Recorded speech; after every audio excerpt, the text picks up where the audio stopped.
സുജൂദുകൾക്കിടയിലെ ഇരുത്തത്തിൽ വളരെ പ്രധാനപ്പെട്ട 7 കാര്യങ്ങൾ നമ്മൾ പഠിച്ചുകൊണ്ട് ചോദിക്കുന്നുണ്ട്. സുജൂദ് എന്ന് പറയുന്നത് നിസ്കാരത്തിലെ ഏറ്റവും പ്രധാനപ്പെട്ട കർമ്മമാണെന്ന് നമുക്കറിയാലോ. അഥവാ നിസ്കാരത്തിൽ ഒരു അള്ളാഹുവിക്ക് ഏറ്റവും ഇഷ്ടപ്പെട്ട അള്ളാഹുവിനോട് നമ്മൾ ഏറ്റവും അടുത്ത് നിൽക്കുന്ന കർമ്മമാണ് സുജൂദ്. അപ്പോൾ അത്തരം ഒരു സുജൂദിലേക്ക് ആ ഒരു കർമ്മത്തിൽ നിന്ന് നമ്മൾ വിരമിക്കുന്നു, അതേ ഒരു കർമ്മത്തിലേക്ക് നമ്മൾ തിരിച്ചു പോവുകയും ചെയ്യുന്നു. അങ്ങനെ വളരെ നിർണായകമായൊരു സമയമാണ് ഈ സുജൂദിൻ്റെ ഇടയിൽ ഇരുത്തെന്ന് പറയുന്നത്.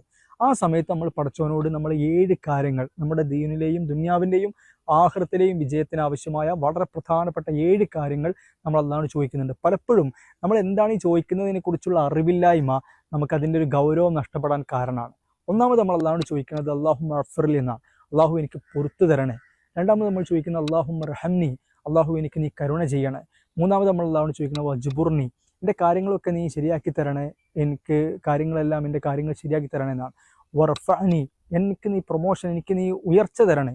ജീവിതത്തിലും ആഖിറത്തിലും ഒക്കെ അള്ളാഹുവിനുള്ള അടുപ്പത്തിലും നമ്മുടെ ദുനിയാവിൻ്റെ കാര്യങ്ങളിലൊക്കെ നമുക്ക് ഉയർച്ച തരണമെന്നാണ്. പിന്നെ നമ്മൾ ചോദിക്കുന്നത് വർസുഖ്നി, എനിക്ക് ഉപജീവന മാർഗ്ഗങ്ങൾ എനിക്ക് എളുപ്പമാക്കി തരണമെന്നാണ്. പിന്നെ ചോദിക്കുന്നത് നമ്മളെന്താണ് വഹ്ദിനി, എനിക്ക് സന്മാർഗത്തിൽ എന്നെ ഉറപ്പിച്ച് നിർത്തണേ. വാഫിനി, എനിക്ക് ആരോഗ്യം, മനസ്സിനും ശരീരത്തിനും ആരോഗ്യം തരണേ. ഈ കാര്യങ്ങൾ നമ്മൾ മനസ്സറിഞ്ഞ് അർത്ഥമറിഞ്ഞ് തന്നെ പഠിച്ചവനോട് ചോദിക്കുക ഈ നിർണായക സമയം.